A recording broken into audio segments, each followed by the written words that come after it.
현재 지수는 강보권 정도 유지가 되고 있는 구간입니다. 외국인 투자가들 현물시장에서 소폭이지만 매수세 유지가 되고 있네요. 263억 원가량의 매수세에 들어오고 있고요. 오늘 외국인 투자가들이 사고 있는 종목군들의 시세 상당히 좀 양호합니다. 삼성전자, 현대모비스, 현대차, NHN, 또 KB금융, SK하이닉스 모두 외국인 투자가들이 지금 매수에 나서면서 매수 규모를 조금 더 키우고 있는 그 상황이고요. OCI 대표적인 종목이고 또 KTNG도 지금 2% 육박하는 시세 흐름 보여주고 있는데요. 외국인 투자가들의 매수세가 강하게 장초반에 잡히고 있다는 점도 투자에 참고해 보시면 좋겠습니다. 자, 지금부터 현물시장 전략을 알아보겠습니다. 자, 증권사연구원들 오늘 시장에서 어떤 전략 주고 있는지 화면을 통해서 한 줄로 정리를 해보겠습니다. 한양증권 임동락 연구원입니다. 제한적인 반등이 예상이 된다라면서 엔화 약세의 제한 정도에 따라서 반등 강도가 좌우가 될 것이다 라는 시각을 전하고 있습니다. 현대증권 배성영 연구원입니다. 지수의 단기 저점 확인 과정이다 라고 풀이를 하고 있습니다. 추가 상승 여부는 역시 환율의 관건이다 라는 의견을 제시했습니다. 자, 이어서 동양증권 조병현 연구원입니다. 국내 증시 선 조정으로 가격 메리트가 보유되고 있다면서 반등 시도가 예상이 된다라는 시각을 전하고 있습니다. 신한금융투자 한범호 연구원입니다. 상대적인 코스피의 부진을 탈피를 시도를 하고 있다라고 의견을 주고 있습니다. 자, 이렇게 증권사 연구원들의 의견을 들어봤는데요. 대체적으로 시장에 대해서는 비슷한 의견들이 나타나고 있습니다.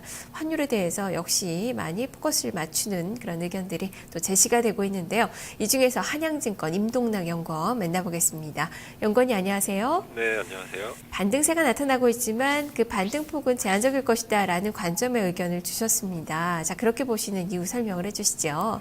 네, 일단 지금 현재 이제 외국인들이 좀 매수로 전환을 했기 때문에 수급 불균형의 완화를 기반으로 해서 추가적인 반등 시도는 나타날 수 있을 것으로 이렇게 전망을 하고 있는데요. 그렇지만 이번 주에는 그 중요한 이벤트들이 좀 다수 대기를 하고 있어서 경계 심리가 좀 강하게 작동을 할 가능성이 높기 때문에 반등 강도는 좀 제한적일 것으로 판단을 하고 있습니다. 우선 그 현재 이제 유로존 재무장관 회의가 진행 중에 있고요. 또 15일부터는 G20 회의가 예정이 되어 있습니다. 주요 논의 의제가 아무래도 이제 엔화 약세를 포함한 환율 문제가 될 것으로 예상된다는 점에서 환율 변동성을 좀 주의할 필요가 있을 것 같고요.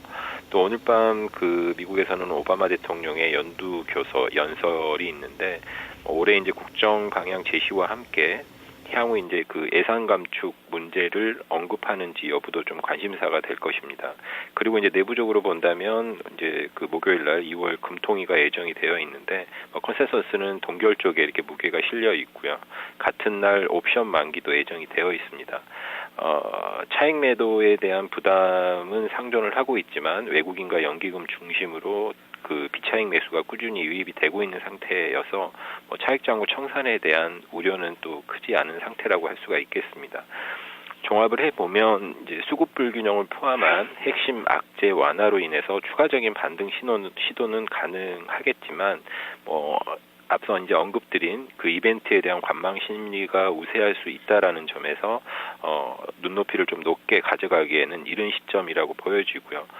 반등의 강도는 향후 그 엔화 약세의 제한 정도에 따라서 좌우가 될 것으로 이렇게 전망을 하고 있습니다. 네. 자, 그러면 1차적인 반등 목표치는 어느 정도나 두고 계신 건가요? 일단은 저희 주간 밴드로는 1930에서 1980 정도 이렇게 밴드를 예상을 하고 있기 때문에 그 1900선 중후반대에서는 일부 이제 단기적으로는 좀 차익 실현을 하시는 게 낫지 않나 이렇게 판단을 하고 있습니다. 그렇다면 지금이 차익 실현을 해야 될 그 구간인데요. 오늘 투자 전략 어떻게 주시겠습니까? 일단은 이제 그 환율 문제가 가장 중요하다고 보고 있기 때문에 갈등 양상을 보이던 환율 문제가 이번 주 글로벌 이벤트를 계기로 해서 또 안정을 찾아간다면 엔화 약세도 좀 주춤하면서 국내 증시의 어떤 디커플링 양상도 좀 완화가 될 것으로 이렇게 예상을 하고 있습니다. 일단 이제 주 초반에는 반등 연장선상에서 좀 접근을 하실 필요가 있을 것 같고요. 다만 이제 의미 있는 반등 흐름을 이어가기 위해서는 어찌됐든 그 엔화 약세가 좀 수반이 되어야 한다는 점에서 이런 부분에 좀 더 계속해서 포커스를 맞출 필요가 있을 것 같습니다. 현재 글로벌 환율 갈등을 완화시킬 수 있는 그런 유일한 해법은 글로벌 정책 공조이기 때문에 주 후반 그 G20 회의 전후로 해서 이런 부분에 대한 확인, 다시 말해서 환율 갈등이 완화가 되는지 아니면 반대로 확산이 되는지 여부에 대한 그런 확인 과정을 거칠 필요가 있을 것 같고요.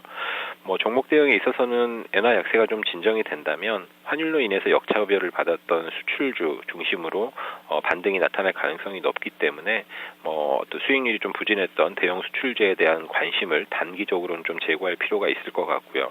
주 후반에 이제 이벤트가 오히려 이제 환율 문제를 좀 확산시키는 쪽으로 결과가 나온다면 어떤 그 좀 국내 증시의 비우호적인 그런 환율 환경에서도 좀 선전을 했었던 유틸리티나 통신, 제약 같은 방어주 쪽으로 이렇게 대응을 하시는 것이 효과적일 것으로 판단을 하고 있습니다. 네, 알겠습니다. 말씀 잘 들었습니다. 네, 감사합니다. 네, 수출주와 방어주 중심으로 전략을 세워보자라는 시각입니다. 한양증권 임동락 연구원이었습니다.